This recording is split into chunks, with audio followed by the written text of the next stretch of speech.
하나님의 은혜가 여러분들 가운데 함께 하시기를 주님의 이름으로 축원합니다. 우리 옆에 분에게 좀 손을 잡을 수 있나요? 꼭 잡으시고 사랑합니다.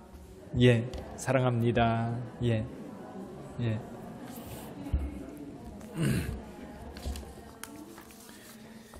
이게 코로나 사태가 되니까요. 친밀감은 접촉을 통해서 이루어지거든요. 그렇죠? 악수하고 포옹하고 그리고 만나고 그래야 되는 건데 이게 이 모든 것을 이렇게 끊어놓고 멀리 만들어 놓아서 참 안타깝습니다. 이게 마음, 거리는 두 대 마음은 가까이, 이게 말이 안 되는 게요. 가까이 있어야 실은 따뜻함과 사랑이 오고 갈 수 있거든요. 속히 그날이 오기를 기대합니다. 우리 함께 기도하면서 그런 좋은 날 예전에 있었고요. 앞으로도 우리에게 좋은 날이 계속되리라 기대하면서 기도하는 저와 여러분들이 되기를 주님의 이름으로 축원합니다. C.S. 루이스라고 하는 사람이 있습니다. 이 사람 영국에 나온 유명한 크리스찬 작가지요. 오늘날에도 이 루이스가 쓴 책들은 많은 사람들에게 영향을 주고 있습니다. 그의 대표작 스크루테이프의 편지라는 책이 있습니다. 스크루테이프는 악마예요, 악마.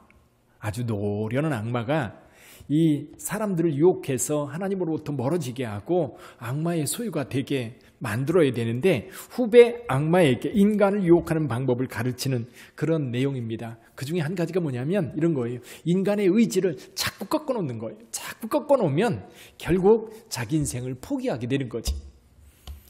루이스도 많은 역경을 거친 작가입니다. 근데 이분이 사랑하는 아내를 잃고 나서, 사랑하는 아내를 먼저 하늘나라 보내고 나서 그런 아내가 이렇게 속삭이는 것 같은 음성을 듣고 힘을 얻었다고 합니다.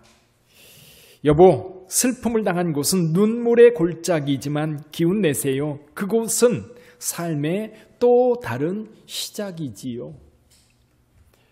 어려움이 있을 때 그 어려움으로 끝나지 않습니다. 늘 어려움은 새로운 시작을 하는 출발점이 됩니다. 아마 여러분들도 지금까지 살아오면서 여러분에게 닥쳤던 어려움들, 그 어려움이 오늘 여러분들을 만들었던 계기가 된 분들이 많을 겁니다. 이 모세가요, 이스라엘 백성들을 이끌고 광야를 지나 모압 평지까지 이를 때 40년이 걸렸어요. 애굽에서 그 백성들을 이끌어내서 홍해를 건너 시내산을 거쳐 가데스 바네아를 지나 이 광야를 오래도록 방황을 했지요. 그러는 가운데에 사실 모세는 정말 힘들었어요. 길이 힘든 게 아니라요, 그 백성들이 힘들었어요. 우리가 흔히 직장 다니면서 일할 때도 그러잖아요. 일이 힘든 게 아니라 뭐가 힘들어요? 사람이 힘들잖아요. 그렇죠? 사람이 힘들어요. 모세는 이 광야를 지날 때에 백성들의 불평 원망이 너무너무 힘들었어요. 얼마나 많은 일들이 있었는지. 근데 그 중에요, 대표적인 게 민수기 11장에 나오는 말씀입니다. 민수기 11장에 보면 섞여 사는 인종들이 있었다는 거예요. 섞여 사는 인종들. 그러니까 이스라엘 자손이 아닌 출애굽할 때 같이 따라 나왔던 이방 족속들이 있었던 것 같습니다. 이 사람들이 탐욕을 품었어요. 그러니까 이스라엘 백성들도 전부 다 울며 원망, 불평합니다. 민수기 11장 4절 6절에 보니까 이렇게 말씀합니다. 그들 중에 섞여 사는 다른 인종들이 탐욕을 품음에 이스라엘 자손도 다시 울며 이르되 누가 우리에게 고기를 주어 먹게 하랴. 우리가 애굽에 있을 때에는 값없이 생선과 오이와 참외와 부추와 파와 마늘들을 먹은 것이 생각나거늘 이제는 너희의 기력이 우리의 기력이 다하여 이 만나 외에는 보이는 것이 아무것도 없도다. 사실 그들이 만나만 먹어서 영양실조에 걸렸나요? 만나만 먹어서 기운이 없어서 살아갈 능력을 잃었나요? 아니지요. 만나가 충분했어요. 날마다 주시는 그 만나로 영양분이 충분했고 살아가기에 충분했고 부족함이 없었습니다. 그런데요, 문제는 탐욕을 품으면 달라지는 거. 오늘 저와 여러분들의 삶도 그래요. 충분해요. 근데 탐욕을 품으면 이것이 늘 부족하고 늘 우리를 힘들게 만드는 상황들이 되는 경우가 많습니다. 백성들이 울어요. 백성들이 울었다는 얘기가 많지 않거든요. 근데 백성들이 또 웁니다. 백성들이 울 때마다 모세의 마음이 너무너무 힘든 거예요. 너무너무 힘들어요. 우리 자녀들 세대는 기껏해야 형제, 많아야 셋. 근데 우리 시대는 형제들이 많았잖아요. 근데 동생들이 느끼지 못하는 큰언니, 큰형들이 느끼는 게 있어요. 그게 뭐냐면 어렸을 때 부모님들이 동생을 맡겨놓고 일하러 가거나 어디 가십니다. 근데 애들이 말을 안 듣고요. 동생들이 울면요. 진짜 힘들어요. 그런 거 아세요? 저도 큰아들이라 동생들을 돌보다가 동생들이 울어요. 달래도 안 그치고 막 울면 진짜 속상합니다. 근데 60만 명이나 되는 이 백성들이 이 원망 불평하면서 백성들이 우는 모습을 볼 때 이 모세는요 진짜 죽고 싶었을 거예요. 근데 그것만입니까? 그것만이 아니라 하나님의 진노가 더 무서운 거예요. 그러니까 백성들과 하나님 사이에 모세가 서서 하나님도 달래야 되고 이 백성들도 달래야 되고 마침내 모세의 감정이 폭발하고 맙니다. 그래서 모세의 감정이 두 번 폭발하거든요. 한 번은 하나님을 향해서, 한 번은 백성들을 향해서. 백성들을 향해서 이 감정이 폭발한 것 때문에 모세는 가나안 땅에 들어가지 못합니다. 그래서요, 여러분들이 감정적으로 많이 상하고 힘들 때 하나님 앞에 털어놓으면 하나님이 해결해 주세요. 근데 사람들 앞에 터쳐놓으면요, 이게 수습할 방법이 없어요.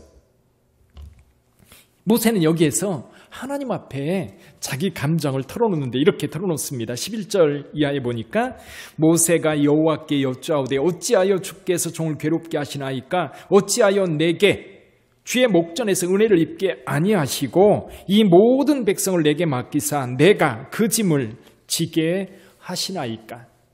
이 모든 백성을 내가 배웠나이까? 내가 그들을 낳았나이까? 어찌 주께서 내게 양육하는 아버지가 젖 먹는 아이를 품듯 그들을 품에 품고 주님께서 그들의 열조에게 맹세하신 땅으로 가라 하시나이까. 이 모세가 얼마나 힘들었으면 하나님 앞에 이렇게 따졌을까요? 내가 이 백성들을 배웠나이까? 이 백성들을 내가 낳습니까? 이 백성들을 나한테 맡겨가지고 나를 이렇게 고통스럽게 만듭니까? 이 모든 백성에게 줄 고기를 내가 어디서 얻으리까? 그들이 나를 향하여 울며 이르되 우리에게 고기를 주어 먹게 하라 하온즉 책임이 심히 중하여 나온 자는 이 모든 백성을 감당할 수 없나이다. 주께서 내게 이같이 행하실진대 구하옵나니 내게 은혜를 베푸사 즉시 나를 죽여 내가 고난당함을 내가 보지 않게 하옵소서. 간단히 말하면요, 죽여달라는 겁니다. 여기서 죽고 싶다는 겁니다. 내 이 짐을 감당하기보다는 차라리 죽는 것이 낫겠다고 하나님 앞에 하소연하고 있습니다. 감당할 수 없는 상황. 하나님의 진노도 두렵고 이 백성들이 우는 꼴 더 이상 보고 싶지 않고 차라리 내가 죽으면 깨끗이 끝나는 거 아닌가? 모세는요, 이렇게 하나님 앞에 이 감정들을 다 털어놨어요. 하나님은 그런 모세 꾸짖지 않습니다. 오히려 모세를 불러 이 모든 짐을 감당할 수 있도록 짐을 나누어지도록 장로 70명을 세웁니다. 그리고 그들에게 하나님의 영을 부어주어서 그들로 하여금 같이 모세와 함께 짐을 지도록 세웁니다. 아마 모세의 짐이 한결 가벼웠을 거예요. 목회를 하면서도 그런 경험이 있습니다. 이렇게 교회를 섬기다 보면 누군가 대화할 상대가 있고 누군가 논의를 하고 그리고 함께 이 짐을 나누어질 수 있는 사람이 많이 필요해요.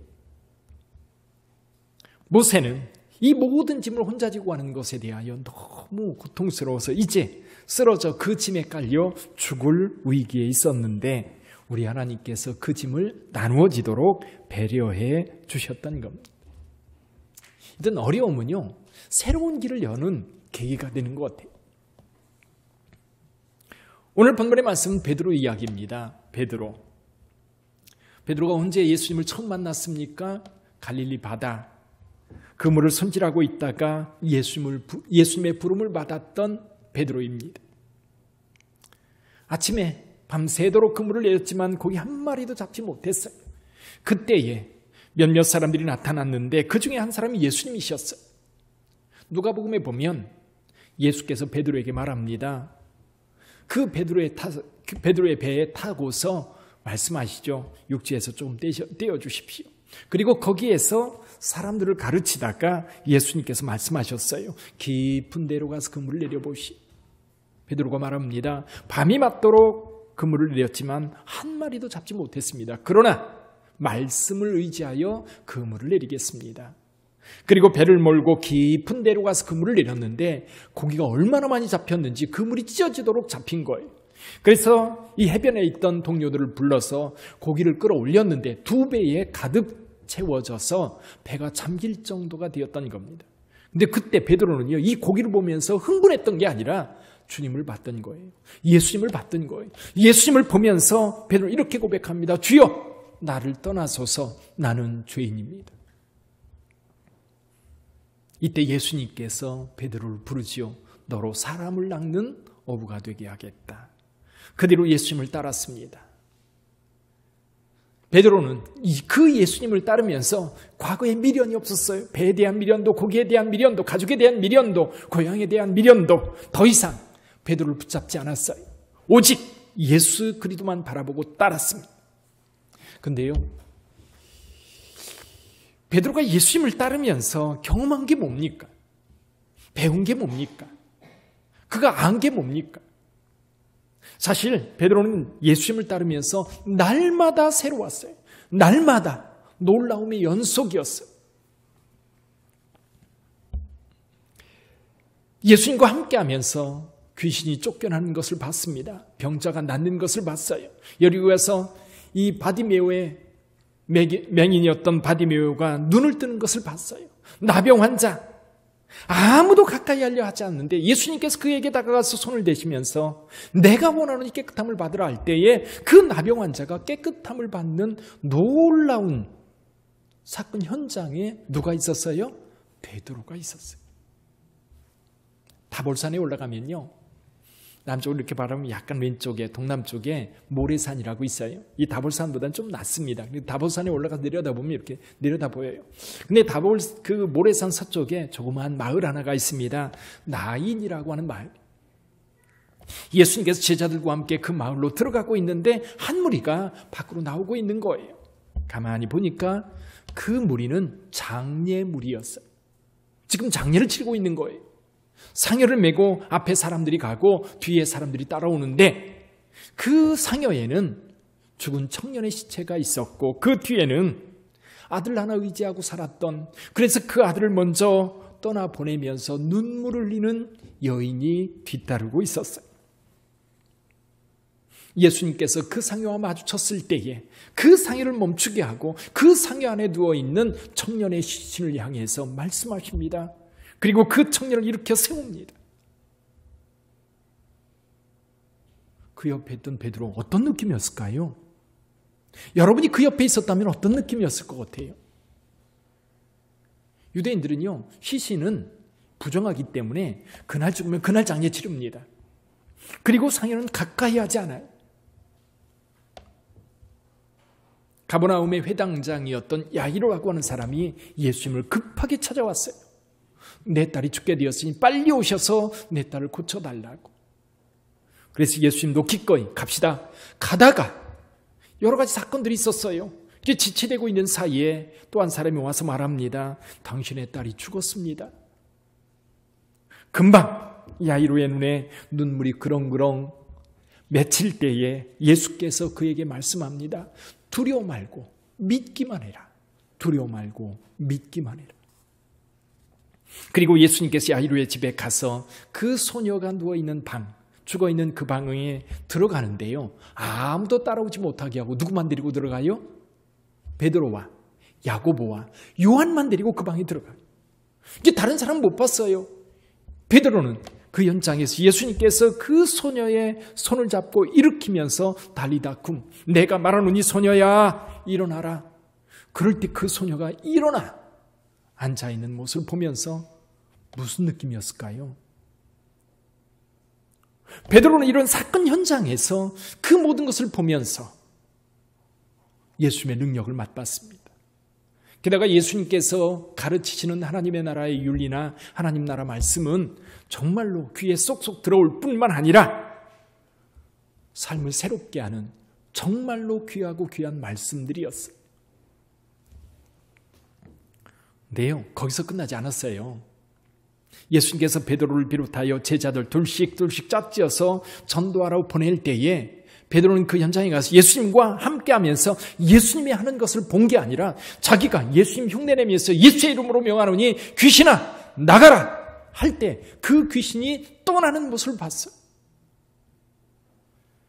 자기에게 그런 능력이 있는 줄 몰랐어요. 병자가 찾아왔는데 손을 얹고 기도하니까 그 병이 고쳐지는 거예요. 게다가요, 갈릴리 바다에서는 무리를 걸었던 베드로. 이야, 정말 놀라운 일들을 많이 경험했던 베드로. 이제는 옛날의 베드로가 아니었어요. 고기잡이 하던 어부의 베드로가 아니라 예수님의 제자로서 많은 능력을 가지고 있고 많은 것을 배운 탁월한 능력자가 이미 되어 있었던 겁니다. 베드로가 스스로 인정하든 인정하지 않든 이미 베드로는 옛날의 베드로가 아니었어요. 엄청난 성장을 이루었고 엄청난 능력을 소유했고 엄청난 예수를 통해서 지식과 하나님 나라에 대한 지혜를 얻은 사람이 되었었어요.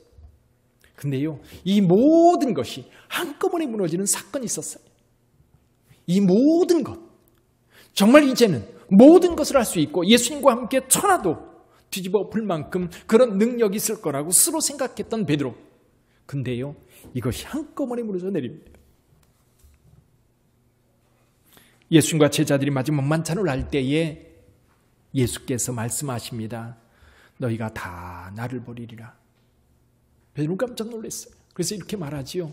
주님, 다른 사람들은 다 버릴지라도 나는 절대로 버리지 않을 뿐만 아니라 주님을 위하여 목숨까지도 바치겠습니다. 주님께서 의미심장한 말씀을 해요. 내가 목숨까지 바치겠느냐? 오늘 밤 닭 울기 전에 내가 3번 나를 부인하리라. 베드로는 그게 무슨 얘기인지 몰랐어요. 말도 안 된다고 생각을 했어요. 결코 그런 일은 있을 수 없다고 생각했어요. 그리고 그 만찬석상을 나와서 겟세마네 동산에 갔을 때에 베드로는 눈물을 흘려 기도하는 예수 그리스도를 봤고요. 잠시 후에 한 무리가 찾아 나와서 예수님을 체포해 갑니다. 물론 베드로는 예수님을 위해서 칼을 빼들었어요. 그래서 제사장의 종이었던 말구라고 하는 사람의 귀를 잘랐습니다. 그런데 예수님은 그 귀를 붙여주면서 말합니다. 칼을 쓰는 자는 칼로 망하느니라. 그리고 예수님은 가야바의 집으로 압송되어 갔습니다. 베드로는 멀찍이 쫓아갔고요. 그리고 예수님께서 신문당하고 채찍질당하는 그것을 지켜보면서 베드로는 아무것도 할 수 없었어요. 근데 게다가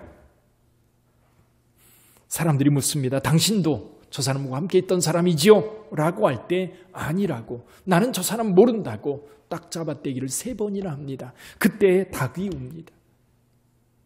그제서 정신이 번쩍 났는데 어젯밤 예수님께서 하셨던 말씀이 그대로 이루어진 것.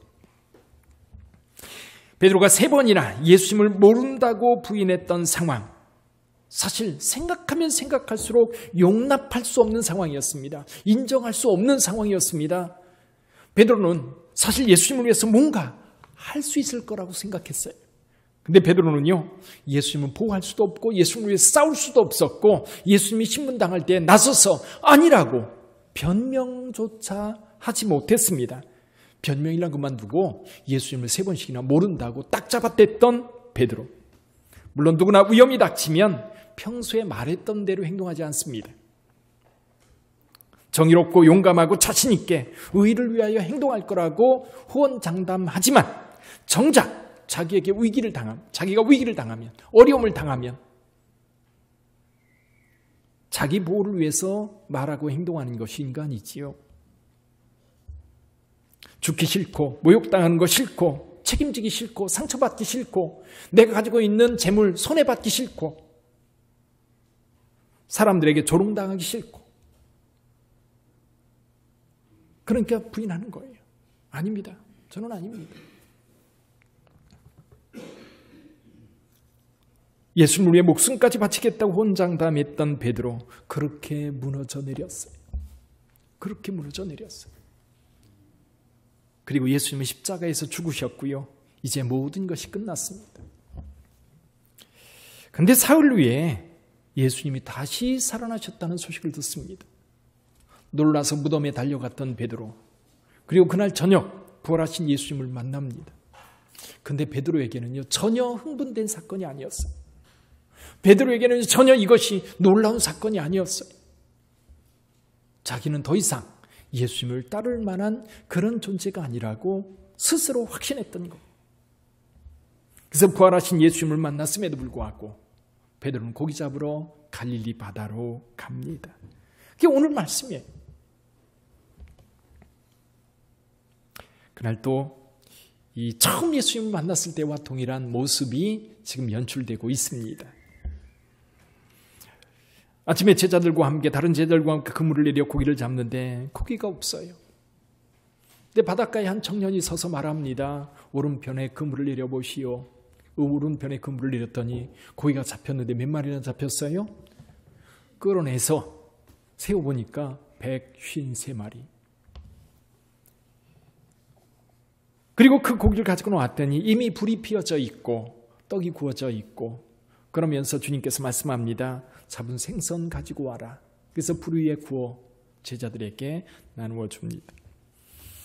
지금 갈릴리 바다 북쪽편에 가면 그 베드로 숙권교회라고 하는 교회가 있습니다. 해변에 바로 이렇게 이제 되어 있는데 이 건물 안에, 교회 안에 들어가면 이 강대상이 있는데 거기에 바위가 이렇게 있어요. 바위 앞에 멘사 크리스티라고 하는 글이 쓰여져 있습니다. 주님의 식탁, 주님의 식탁. 부활하신 주님께서 이 고기잡이 하는 제자들을 위해서 떡을 굽고 생선을 구워 아침 조반을 준비했던 바로 그 자리입니다. 예수님께서 떡을 구워 그리고 생선을 구워 제자들에게 주었는데요. 제자들은 그거 먹으면서요, 한마디도 안 해요. 더군다나 베드로 아무 소리도 못하고 있는 거예요. 그 주님 앞에 뭐라고 얘기하겠어요? 주님께서 묻습니다. 그들이 조반을 먹은 후에 예수께서 시몬 베드로에게 이르시되 요한의 아들 시몬아, 내가 이 사람들보다 나를 더 사랑하느냐? 뜻밖의 질문에 베드로는 깜짝 놀랐어요. 주님, 그러하나이다. 내가 주님을 사랑하는 줄을 주님께서 아시나이다. 이르시되 내 어린 양을 먹이라. 주님께서 다시 물어요. 요한의 아들 시몬아, 내가 나를 사랑하느냐 하시니 이르시되 주님, 그러하나이다. 내가 주님을 사랑하는 줄을 주님께서 아시나이다. 이르시되 내 양을 치라. 근데 거기서 멈출 줄 알았는데 예수님은 한 번 더 물어요. 세 번째 물어요. 요한의 아들 시몬아, 내가 나를 사랑하느냐 하시니 주께서 세 번째 내가 나를 사랑하느냐 하심으로 베드로가 근심하여 이르되 주님, 모든 것을 아시오매 내가 주님을 사랑하는 줄을 주님께서 아시나이다. 예수께서 이르시되 내 양을 먹이라. 우리는요, 세상을 살면서 이런 어려움을 만나면 다 인생을 포기하고 싶은, 모세처럼 베드로도 아마 더 이상 예수님을 생각하고 싶지 않았을 거예요. 오히려 예수님을 멀리 떠나 나 혼자 갈릴리 바다에서 고기잡이 하면서 그냥 그렇게 살고 싶었을 거예요. 저와 여러분들도 그럴 겁니다. 이 사업을 하다가 사업에 부도가 나서 다 잃어버렸을 때, 직장에서 승승장구하는 줄 알았는데 어느 날 갑자기 퇴직을 명받아서 회사를 떠나야만 할 때, 모든 것이 잘 돼서 정말 이것이 인생인가 보다, 이렇게 사는 게 정말 인생인가 보다 그러면서 형통한 삶을 살아가고 있는데 어느 날 갑자기 큰 질병이 와서 모든 것이 거기서 멈춰버리는 그런 상황도 있어요. 갑작스러운 사고를 만나서 잘 나가던 그 인생이 갑자기 절벽을 만나는 그런 경우도 있고, 이제는 모든 것을 내려놓고 이제 더 이상 이 길이 내 길이 아니다. 이제는 모든 것이 끝났다. 더 이상 내 길은 없다라고 말하는 그때에 지금 베드로를 향해서 주님이 찾아오셨고 뭔가를 확인하고 있어요. 베드로에게 능력 있느냐고 묻지 않습니다. 베드로에게 배운 게 뭐냐고 묻지 않습니다. 그가 지금까지 살아오면서 얻은 게 뭐냐고 묻지 않아요. 단 한 가지 물어요. 내가 나를 사랑하느냐? 내가 나를 사랑하느냐라고 하는 그 한마디, 그것이 베드로로 하여금 새로운 인생을 만듭니다. 새로운 길을 가게 합니다. 이전의 베드로가 아니에요. 근데요, 이 이후에 베드로의 변화가 뭔 줄 아세요? 다혈질이 없어져요. 혈기가 없어지고요, 나서는 게 없어져요. 왜냐하면 예수님을 처음 만나가지고 예수님을 통해서 배우고 보고 겪었던 많은 것들, 그것이 베드로를 엄청나게 업시켜놨다면 이 예수님을 부인했던 이 사건으로 인하여 다 뒤집어지고, 그리고 아주 바닥에서 다시 시작했는데, 그 시작의 뿌리가 뭐냐면 내가 나를 사랑하느냐라는 것. 2019년 말 송년이 막 시작되면서 우리는 이 중국에서 날아온 소식에 그냥 별스럽지 않은 걸로 여겼어요. 중국에 이상한 바이러스가 생겼대. 한 의사가 그걸 발표했는데 정부로부터 많은 핍박을 받고 고통을 당했다라는 이야기를 들으면서 그런 일이 있었나 보다. 근데요, 이게 2020년으로 넘어오면서 오늘까지 온 세계를 완전히 통제하는 그런 일로 만들어졌어요. 옛날에 메르스나 사스 전 세계적으로 유행한다 할지라도 그게 얼마 가지 못했고 영향력이 그렇게 크지 않았었어요. 근데 올해는 경제가 멈추고 사람들과의 관계가 다 이렇게 멈춰버린, 그러다 보니까 어떤 사람들에게는 이 베드로보다 모세보다도 더 어려운 그런 상당히 힘든 상황을 겪고 있는 경우가 너무 많은 거예요. 근데 그 중에 한 가지가 뭐예요? 이 영성입니다. 교회 생활입니다. 예배가 제대로 드려질 수 없고, 기도 모임을 할 수가 없고, 소그룹 모임, 구역 예배나 또 기관 모임, 해마다 우리는 기관별로 여행도 가고 단풍 구경도 가고 교회적으로도 가고, 그러면서 얼마나 행복했고 얼마나 즐거웠어. 다 멈춰져 버렸어요. 그러나 이 자리에서 오늘 저와 여러분들이 꼭 확인해야 될 것이 한 가지 있습니다. 그게 뭐냐면 주님께서 저와 여러분들에게 물어요. 내가 나를 사랑하느냐? 여러분들에게 묻습니다. 주님께서 여러분들에게 내가 나를 사랑하느냐 말할 때에 여러분 뭐라고 대답하시겠습니까? 아멘. 주님, 내가 주를 사랑합니다라고 고백할 수 있으신가요? 아멘. 그 고백이 있다면 다시 시작할 수 있어요.